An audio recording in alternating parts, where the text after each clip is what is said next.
Really? So you go like that, and then it'll be elevating the heel. All right. Yes, sir. Okay, so reverse step up.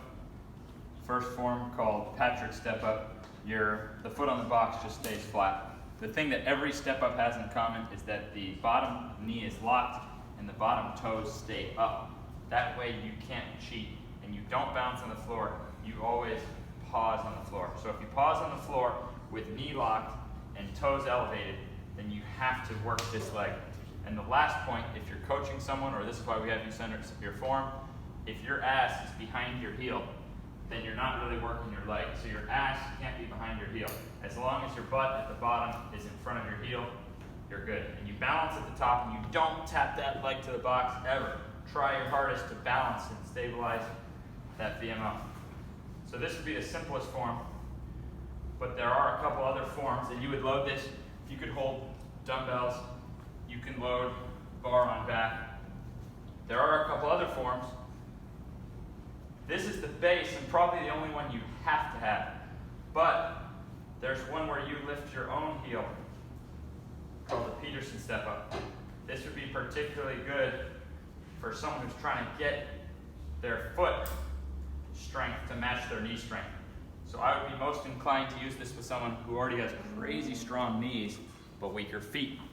And then there's a third form, which I would say would be mostly used in a sport where you're just trying to get like freaky knee protection, like downhill skiing or something like that, or maybe someone who already has huge calf muscles but weaker knees. So with this form, you elevate your heel. That's the only little thing I forgot to mention, is that my toe is always about 15 degrees out. See that? I have my toe turned out just slightly to make sure that VMO works and that I'm not hiding from it.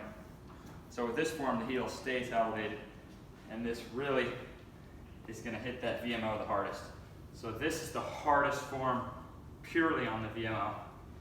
But flat foot is the most usable, the simplest to just guarantee improved sports performance, because you're adding ankle mobility and knee strength. So if my ankle can bend and my knee is strong, so getting stronger in this position is the simplest way to improve jumping and knee health.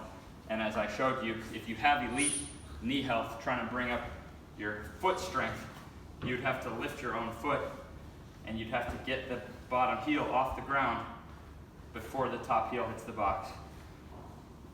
And if you can't do a certain height with perfect form or without pain, you just go as low as you need to.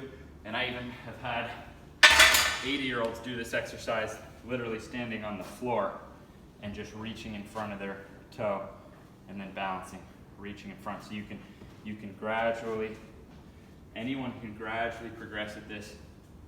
My mom does it.